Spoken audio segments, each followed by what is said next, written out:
Bonjour à toutes et à tous, ici Kratos Wright. Aujourd'hui on se retrouve sur Dragon Ball Legend pour l'analyse du Kid Buu Free-to-Play qui est sorti mercredi dernier. On va voir ce que vaut le personnage sur le papier. Est-ce qu'il est intéressant? Est-ce qu'il n'est pas intéressant? En tout cas, une chose est sûre, c'est que l'artwork est magnifique. Alors du coup, Kid Buu Free-to-Play est vert de type assistance. J'ai réussi à le monter à 4 étoiles rouges, c'est assez rapide à le farmer, même s'il faut qu'on attende tous les jours pour qu'un niveau se débloque et choper des PZ, mais ça reste relativement simple et ça fait plaisir qu'il y ait de plus en plus de personnages free to play. Donc il est vert de type assistance, on va quand même ses statistiques à 14 étoiles parce qu'il montera très vite à 14 étoiles, donc en force, il a 2 400 000, on va dire 2 500 000, donc ça va, c'est très bien, c'est dans la moyenne, c'est ni trop bas ni trop haut. En attaque physique, il a 246 000, en attaque d'énergie, il a 242 000. Alors, faut pas oublier que c'est un type assistance, et les types assistance montrent rarement au-dessus de 250 000 de dégâts à 14 étoiles, donc c'est moyen, et puis c'est pas des personnages qui sont faits pour frapper fort, même s'il mettra ses dégâts très certainement. Ensuite, en défense physique, il a 165 000, en défense d'énergie, il a 262 000, donc c'est très bien. C'est les statistiques défensives qu'ont un personnage aujourd'hui non Zenkai à 14 étoiles. En crit, il a 5000, il a 5000, donc c'est une bonne valeur de crit. Il est Saga Z Buu, il ramène une strike, une Kikoa, il est absorption, régénération et ennemi puissant, donc il rentre dans 2 teams.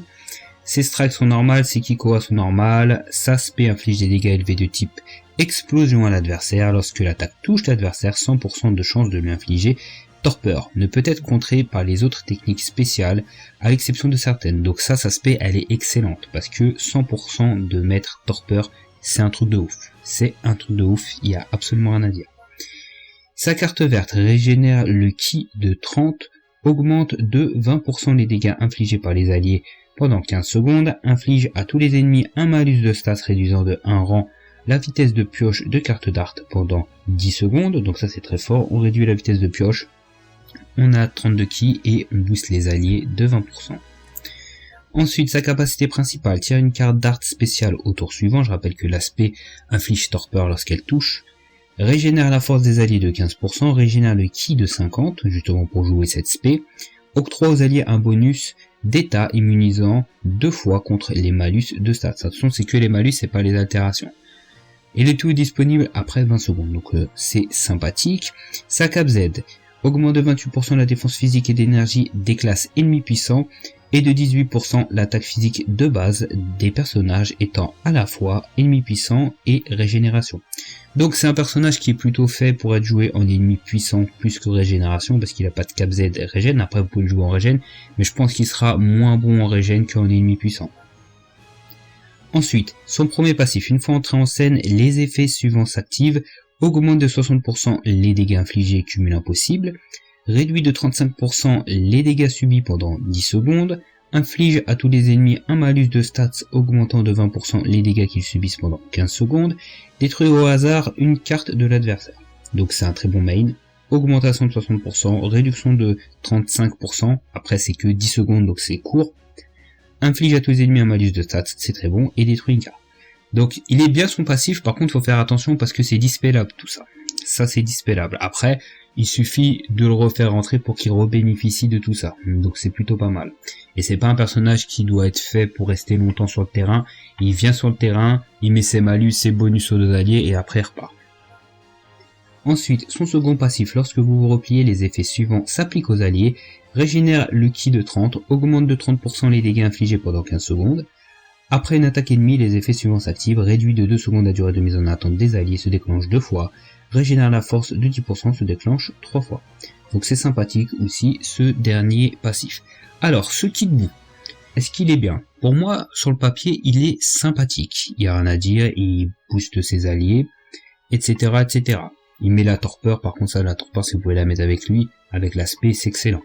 Maintenant, j'ai entendu à droite à gauche des gens dire que ce Kid Buu était plus fort que Vados et qui était plus fort que Vegeta No.1. Alors ça c'est faux les gars. Ça c'est faux, ne serait-ce que sur les passifs. Vados lui met une tempête. Vegeta No.1 pour moi il lui met une tempête aussi. Ça veut pas dire qu'il est nul. Hein.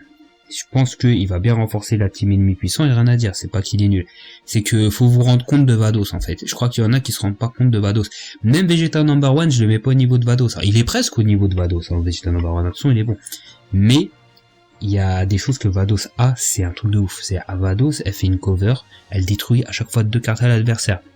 Elle fait une carte verte, elle enlève 42 ki. Voilà, et elle réduit de 3 secondes la durée de mise en attente à chaque carte verte. Quand elle fait une spell touche, elle lock les cartes strike de l'adversaire. Vados c'est un poison. Et en plus elle soigne, et quand elle soigne pas que sur son main, elle soigne pas que de 15% les alliés. Hein? Il me semble, alors on va regarder ça, on va regarder la Vados parce que je me rappelle plus exactement le taux. Mais Vados même à chaque fois que vous la switchez, elle booste ses alliés, Vados. Donc c'est un truc de ouf. Ah si, la Regina n'a force que de 15%. Je pensais que c'était plus.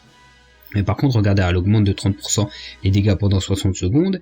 Et c'est à chaque entrée en scène, alors attendez, à chaque fois qu'elle quitte, voilà, régénère de 10% les univers rivales et les ki divins. Ça veut dire que à chaque fois que vous la switchez, elle soigne les alliés.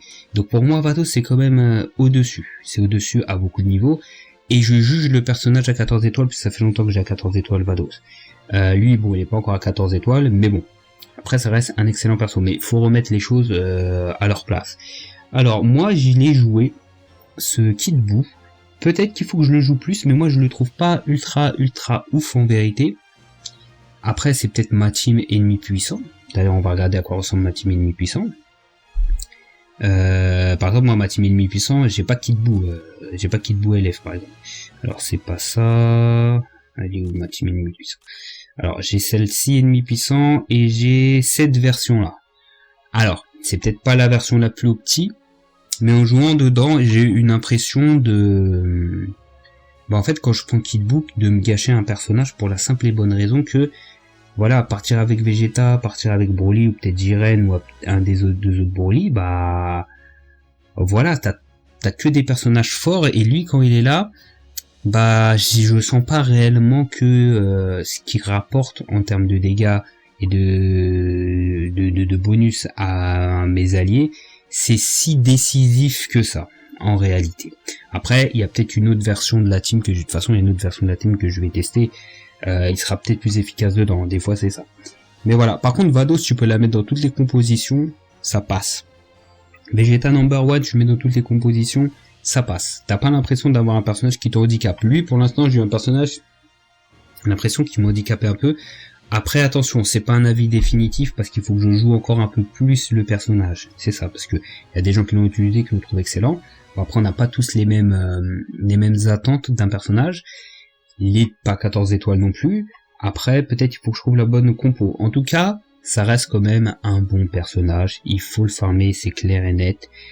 Et voilà, ça fait toujours plaisir d'avoir ce genre de personnage là. De toute façon, il est free to play. Donc sur ce, si vous avez aimé la vidéo, n'hésitez pas à liker, à partager, à lâcher un commentaire. Et nous, on se retrouve pour d'autres vidéos sur la chaîne sur Dragon Ball.